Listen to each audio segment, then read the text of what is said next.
ఎక్కడో రాస్తారు కానీ నేనే మార్గము సత్యము జీవం అని చెప్పి ప్రకటనలు చేస్తారు కానీ దానిలో ఉన్నటువంటి మాధుర్యాన్ని నిజాన్ని మనం గ్రహించలేని వారిగా ఉంటాం. దేవునికి స్తోత్రం. హల్లెలూయా. యేసుక్రీస్తు అందరికీ ప్రభు. నీకు ప్రభు, నాకు ప్రభు. ప్రభు అనగా పైవాడు అని అర్థం.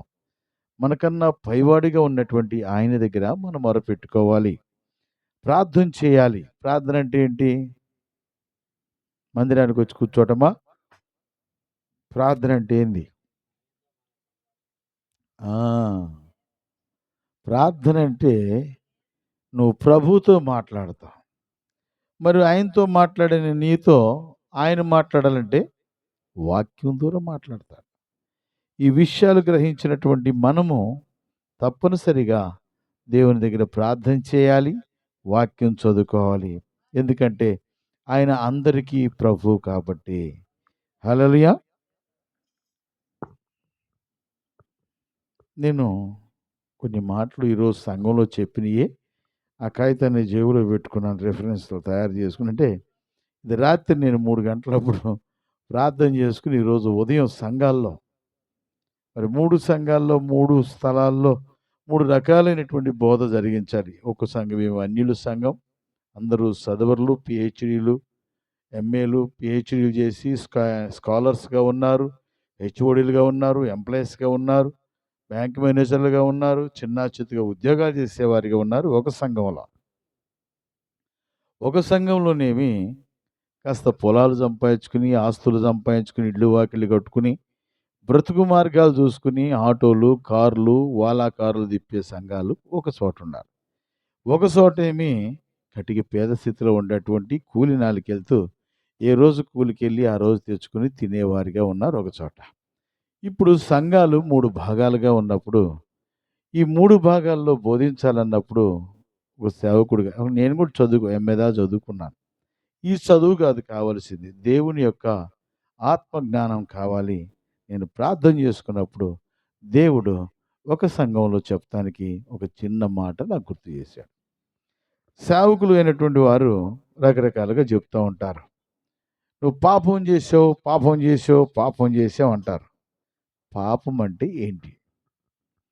పాపం అంటే ఏంటో తెలిస్తేనే నువ్వు దాన్ని చెయ్యాలా వద్దా, అది నీలో ఉంటేనే దాన్ని ఎలా సరి చేసుకోవాలో కూడా మార్గం చెప్తాడు దేవుడు. What is the sin? నీ వల్ల కాంది తీసేసుకోవడం నీ వల్ల కాదు. అయితే దేవుడు తీసేస్తాడు, ఆయనకి అసాధ్యమైతే లేదు. Nothing is impossible but all things are possible with Jesus. అసాధ్యం అనేది నీకు కానీ దేవుడికైతే కాదు. అయితే పాపమును ఎవడైతే గ్రహిస్తాడో, తీసివేసుకుంటాడో వాడు దేవుని యొక్క బిడ్డగా మార్చబడతాడు, పరలోక నివాసిగా మార్చబడతాడు. Hallelujah. What is the sin? పాపము అంటే ఏంటి? రంజాన్ గారు చెప్తారు. పాపము అంటే ఏంటి తెలియని వాళ్ళని అడగతలేదు. కాస్త కూస్తో మీరు 10 మంది సేవకుల దగ్గరికి, 10 సంఘాల్లోకి కాస్త జ్ఞానంగా, లోక జ్ఞానము, దైవికమైన జ్ఞానం ఉన్నటువంటి మిమ్మల్ని అడుగుతున్నాను నేను. పాపము అంటే ఏమిటి?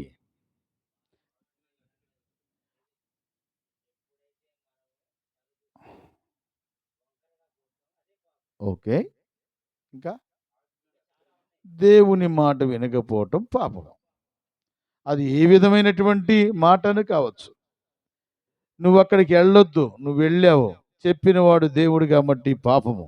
నువ్వు ఇక్కడికి రా అని చెప్పాడు, నువ్వు రాకపోతే పాపము. నువ్వు చెయ్యొద్దు ఈ పని అంటే చేసావు, అది పాపము. ఏదైతే దేవుడు చెప్పాడో అది నువ్వు చేయలేదు, ఏదైతే చెప్పందు నువ్వు చేశావో అది దేవుడు పాపముగా పరిగణించాడు. హల్లెలూయా. మొదటి యోహాను పత్రికల్లో యోహాను పత్రిక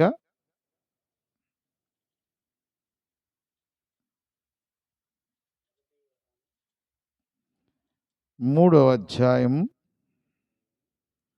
4వ మాట చూద్దాం. అవునయ్యా. పాపము చేయు ప్రతివాడును ఆజ్ఞ అతిక్రమించును, ఆజ్ఞ అతిక్రమమే పాపము. హల్లెలూయా. పాపం చేసేవాడే తప్పిపోతాడు. పాపం చేసేవాడు ప్రార్థన చేయడు. ప్రార్థన చేసేవాడు పాపం చేయడు. వాక్యం చదివేవాడు దేవుడితో మాట్లాడతాడు. దేవుడితో మాట్లాడేవాడు వాక్యం చదవలేడు. దేవుడు చెప్పిన మాట నువ్వు చేయకపోతే అది పాపము. హల్లెలూయా. అర్థమవుతుందా అమ్మాయిలు? అర్థమవుతుందా? పాపం అంటే ఏంటంటే చెప్పింది చేయకపోవటమే పాపం. చెప్పంది నువ్వు చేయటమే పాపము. రమ్మని దేవుడు పిలిస్తే రాపోతే పాపము. రావద్దంటే నువ్వు వస్తే పాపము. ఇక్కడ ఉండమంటే ఉండకుండా వెళ్తే పాపము. ఇవి పాపము. మీకు వివరణగా చెప్తున్నాను. మిగతా లోపలికి వెళ్ళి ఆ ఒక్క వచనాన్ని బట్టి చెప్పుకుపోగలం, కానీ నేను వివరిస్తున్నాను. పాపం అంటే ఏంటంటే నువ్వు దేవుని మాట వినకపోవటమే పాపము. అది ఏ మాట అన్నా కానీ, ఏ పని అన్నా కానీ, ఏ విషయమన్నా కానీ, దేవుడు నిన్ను ఉన్నమన్నా కాడ ఉండకుండా, చేయమన్నా పని నువ్వు చేయకుండా, రమ్మన్న కాడికి నువ్వు రాకుండా, పొమ్మన్న కాడికి నువ్వు పోకుండా, రమ్మన్న కాడికి నువ్వు వద్దన్న కాడికి నువ్వు వచ్చి, పోవద్దన్న కాడికి నువ్వు పోయి, చెయ్యొద్దన్న పని నువ్వు చేసినప్పుడు దాన్ని దేవుడు పాపముగా ముద్ర వేశాడు. హల్లెలూయా. హల్లెలూయా. ఇదే మొదటి యోహాను పత్రికలో నేను కొద్ది నిమిషాలు చెప్తాను. అంటే జనం లేరని కాదు, మీకు సమయం ఉంటుంది.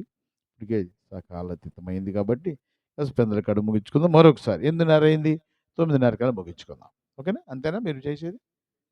9కే? ఓకే, వెళ్ళండి. మంచిది. దేవునికి స్తోత్రం. హల్లెలూయా. ఈ మొదటి యోహాను పత్రికలోనే 5వ అధ్యాయంలో 17వ వచనం చూడండి. అట్లానే పాపం అంటే ఏంటి ముందు నేర్చుకోవాల్సింది తెలుసా? పాపము అని కాదు, పాపము అంటే ఏంటి? 17వ వచనమయ్యా. సకల దుర్నీతియు పాపము, అయితే మరణకైన పాపం కూడా కలదు. ఓకే, ఏమన్నాడు? పాపం అంటే సకల దుర్నీతియు పాపము. సకల దుర్నీతి, నీతి కానిది దుర్నీతి. ఏది నీతో అది కాదు దుర్నీతి. నీతి కానిది దుర్నీతి, క్రమము కానిది అక్రమం. చెయ్యరాని పని చేస్తే తప్పు అని చెప్పి దేవుని వాక్యం సెలవిస్తున్నప్పుడు, దేవుని ఆజ్ఞ అతిక్రమము పాపము, దేవుని మాట వినకపోవటం పాపము, చెయ్యొద్దన్న పని నువ్వు చేయటం పాపము, చెయ్యకూడని పని నువ్వు చేయటం పాపము, చెయ్యమన్నా పని నువ్వు చేయకపోవటం పాపము. రెండోది ఏంటంటే సకల దుర్నీతి పాపముగా ఎంచబడింది. 17వ వచనం చూడండి. సకల దుర్నీతియు పాపము. అయ్యా, మరి బైబిల్ ఎట్లా ఉంది?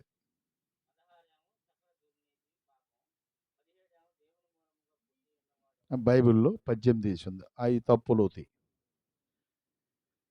బైబిల్లో చాలా థియాలజీ ఉంటుంది. దేవునికి స్తోత్రం కలుగునుగాక. హల్లెలూయా. సకల దుర్నీతి అంటే నీ జీవితంలో నీతిగా నడవలేని ప్రతి పరిస్థితి పాపమే. సకలమైన విషయాల్లో, భార్య విషయాల్లో, బిడ్డల విషయాల్లో, బ్రతికే విషయాల్లో, సంఘ విషయాల్లో, వాక్యం చెప్పే విషయాల్లో, సేవకుడిగా నడిచే విషయాలలో, నడకల విషయాల్లో, పడకల విషయాల్లో, ఆలోచన విషయాలలో నువ్వు నీతిగా గనక ఉండకపోతే అది దుర్నీతి. దాన్ని దేవుడు పాపముగా పరిగణించాడు. హల్లెలూయా. హల్లెలూయా. మూడో మాట, యాకోబు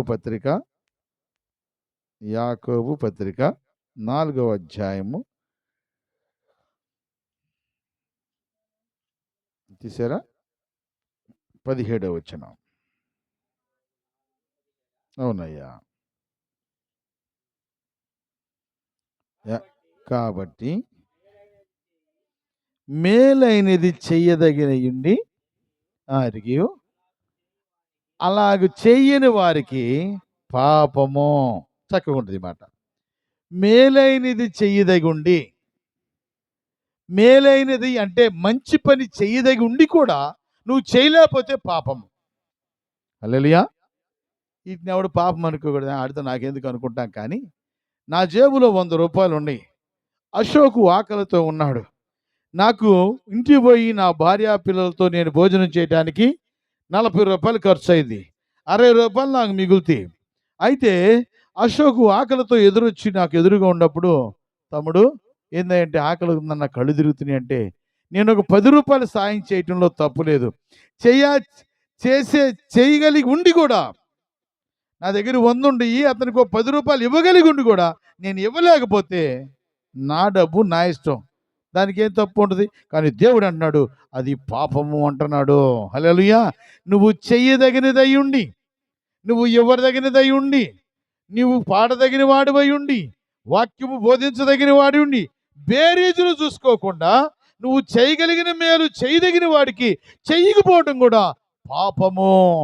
హల్లెలూయా. అర్థమైంది. 3 మాటలు చెప్పాను. పాపం అంటే ఏంటి అని క్వశ్చన్ చేశాను. పాపం అంటే ఏమిటి?